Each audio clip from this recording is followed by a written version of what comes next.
Bismillahirrahmanirrahim. Assalamualaikum warahmatullahi wabarakatuh.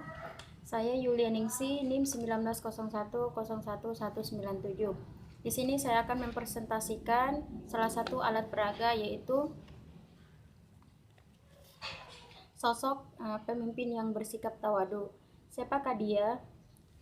Dia adalah sosok pemimpin yang bijaksana dan bersikap tawadu. Dia adalah Nabi Muhammad SAW. Nah, bagaimana penjelasan selanjutnya? Simak video berikut ini. Rasulullah SAW merupakan contoh paripurna dalam sifat tawadu. Beliau memiliki derajat yang tinggi di sisi Allah Subhanahu wa Ta'ala di alam semesta ini. Beliau juga dimuliakan, akan tetapi beliau menjauhi sifat sombong. Beliau memiliki sifat tawadu di tengah manusia. Dengan tawadu, Nabi SAW kian bertambah. Kewajibannya orang-orang musyrik justru menjadi gentar dan segan. Sementara kaum mukmin kini mencintai beliau dengan sepenuh hati. Ada banyak kisah tentang ketawaduan Nabi SAW. Cerita ini diriwayatkan dari Abu Hurairah. Dia mengatakan, suatu hari dirinya menemui Rasulullah SAW berbelanja di pasar. Beliau membeli sepasang celana dari seseorang pedagang. Timbanglah ini dan tambahkan sedikit, kata Rasulullah SAW kepada si penjual. Seketika si penjual marah dan meraih tangan Nabi SAW yang mendekatinya. Lantas tangan mulia itu diciumnya.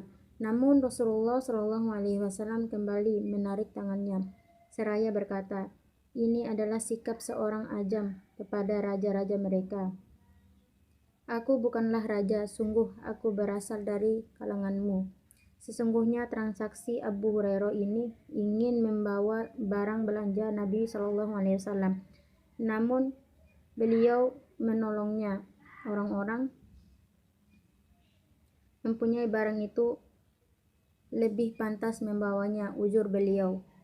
Ketakwaan Rasulullah SAW juga tampak dalam perannya sebagai kepala rumah tangga. Aisyah radhiyallahu anha menunturkan Rasulullah SAW tak segan-segan membantu pekerjaan rumah tangga. Beliau memperbaiki sandalnya yang tenggal. Beliau juga menjahit sendiri bajunya. Sebagai pemimpin, Rasulullah SAW mencontohkan sikap tawadhu. Suatu ketika, para utusan Raja Najasyi akhirnya tiba di Madinah. Mereka membawa berbagai hadiah dan persahabatan dari sang penguasa negeri Habasyah itu. Rasulullah SAW menyambut dan bahkan melayani mereka sampai-sampai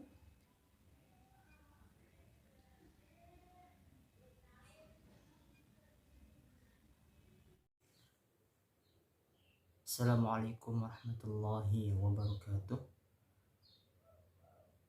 Nama Muhammad Isom Hazik Pratama, NIM 19010119196, kelas 5F.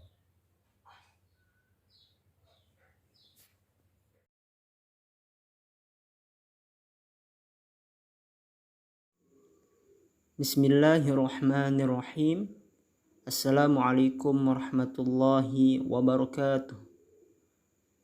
Baik, dalam hal ini saya akan menjelaskan tentang seorang anak atau siswa yang sedang dinasihati oleh guru BP.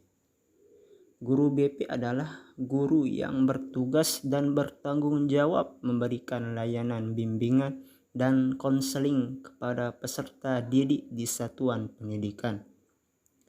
Arti dari guru BP ini adalah bimbingan penyuluhan, yang artinya memberikan nasihat-nasihat kepada murid-muridnya yang melakukan kesalahan atau melanggar hukum di sekolah. Dan inilah sebuah gambaran tentang seorang guru BP yang sedang memberikan nasihat-nasihat kepada muridnya. Dalam konteks ini, kita seorang muslim sudah diajarkan tentang memberikan nasihat-nasihat kepada saudara kita yang muslim,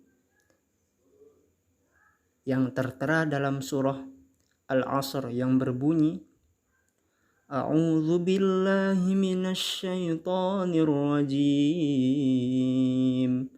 Bismillahirrahmanirrahim. Wal 'asr. Innal insana lafi khusr. Illa alladzina amanu wa 'amilus solihati wa tawasaw bil haqq wa tawasaw bis sabr. Yang artinya, demi masa, sungguh manusia berada dalam kerugian, kecuali orang-orang yang beriman dan mengerjakan kebajikan, serta saling menasihati untuk kebenaran dan saling menasihati untuk kesabaran.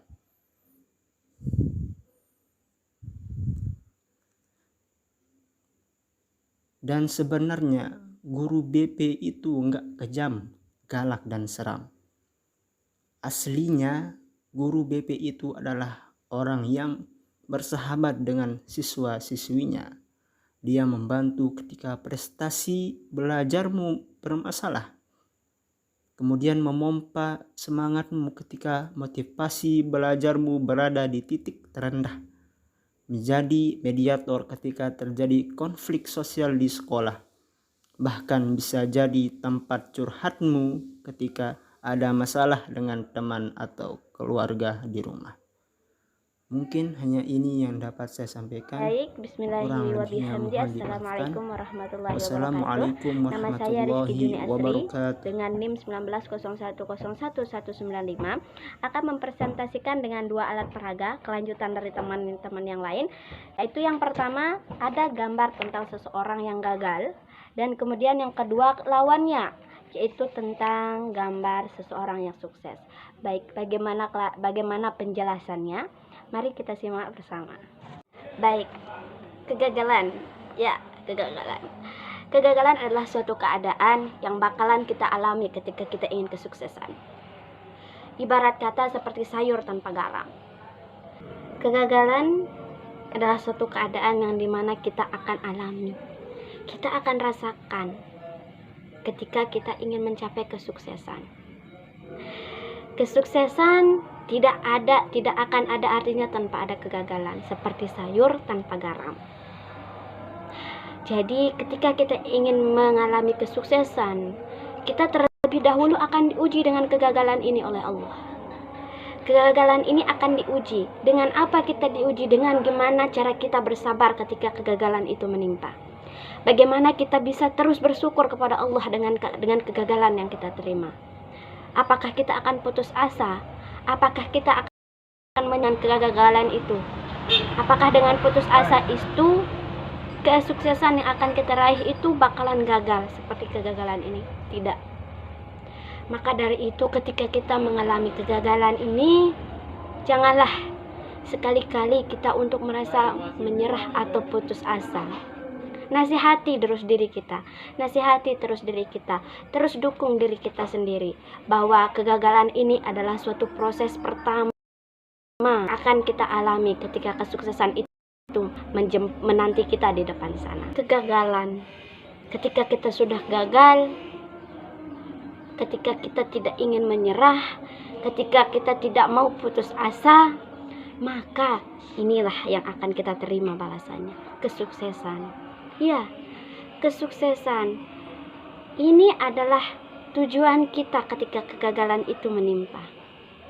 Ingat, jalan menuju sukses itu tidaklah mulus, tidaklah lurus. Pasti ada kerikil-kerikil kecil yang akan menghadang. Pasti ada lika-liku jalan yang akan menghadang. Seperti yang saya bilang tadi adalah kegagalan itu adalah kerikil kecil yang akan kita hadapi ketika kita ingin mencapai kesuksesan ini. Kemudian, apakah ketika kesuksesan ini? Kemudian, apakah ketika kita sukses ini kita sudah merasa bahagia? Kita sudah mencapai tujuan yang kita inginkan? Tidak. ketika kesuksesan ini kita pun akan diuji. Kita akan diuji apakah kita akan merasa bangga diri bahwa dengan kesuksesan ini kita sudah melewati kerikil-kerikil itu dengan mencapai kesuksesan ini. Apakah kita akan merasa tamak dan bangga? Itu tidak. Ketika kesuksesan ini kita raih, cobaan yang pertama adalah diujinya keimanan kita, diujinya keseriusan kita, diujinya segala yang berbentuk tamak, sombong, itu akan diuji ketika kita sukses. Jadi ketika kesuksesan itu menyapa kita, ketika kesuksesan itu sedang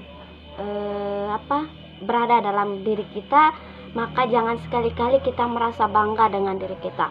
Jangan sekali-kali kita merasa tamak dan sombong dengan kesuksesan itu. Tapi ingat, walaupun kita sukses, ujian itu pasti akan ada. Ujian sombong, ujian tamak, ujian segala hati, ujian hati, semuanya ada. Oleh karena itu, tetaplah nasihati diri kita.